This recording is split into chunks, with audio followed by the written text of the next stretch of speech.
سلام به دوستان و همراهان SMT. امروز میخوایم یکی از مدل های لپتاپ های گیمینگ سری روگ استریکس ایسوس رو براتون آنباکس کنیم.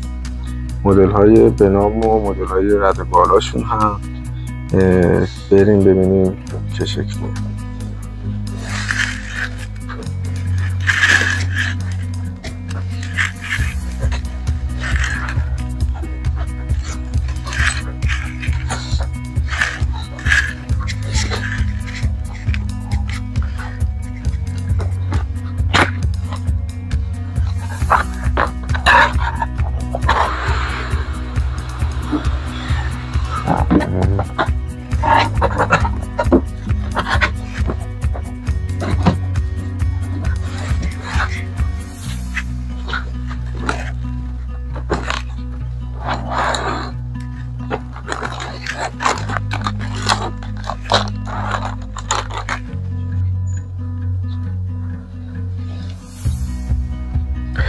خب این خود لپتاپ، بله، و بریم لوازماشون چی هست. خب این شارژر لپتاپ، شارژر خیلی قوی و خوبی هست که برای خدمتتون عرض کنم این مدل طراحی شده و کابل اتصال به برقشه و دفتر شارژ.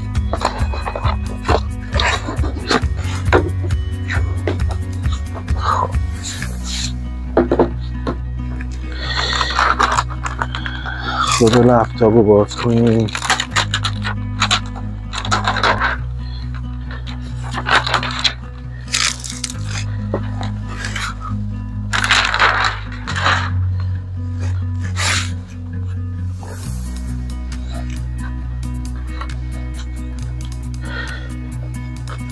خب این روی لپتاپ هست و قابلیتاشون هستن.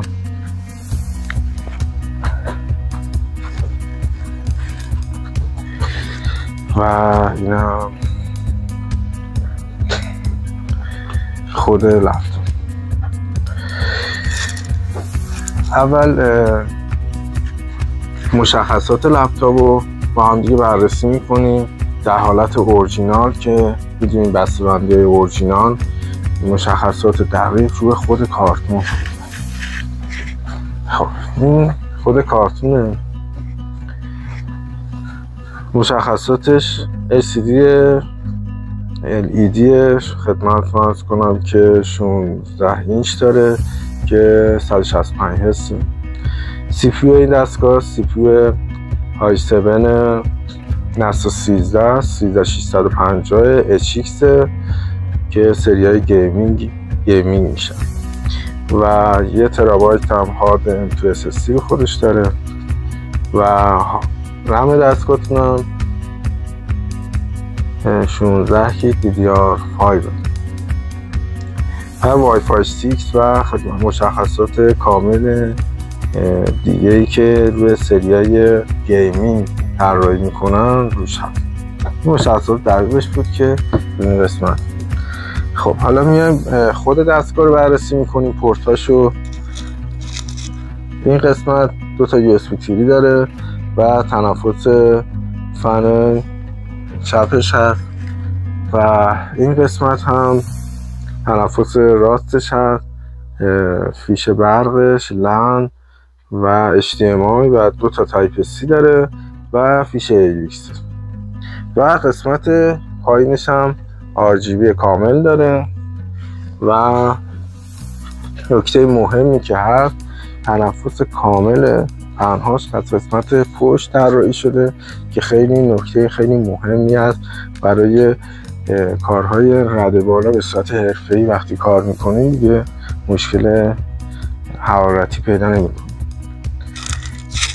کیبوردش که حالت گیمینگ هست و LCDش هم که گفتیم 16 اینچه 165 هرتز.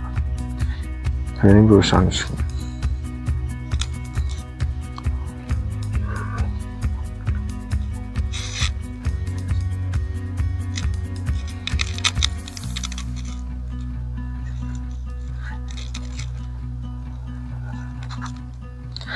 روی RGB‌اش کامل اومد، دستگاه روشن شد دیگه. آماده سازی بعدیش انشالله میتونیم انجام بدیم.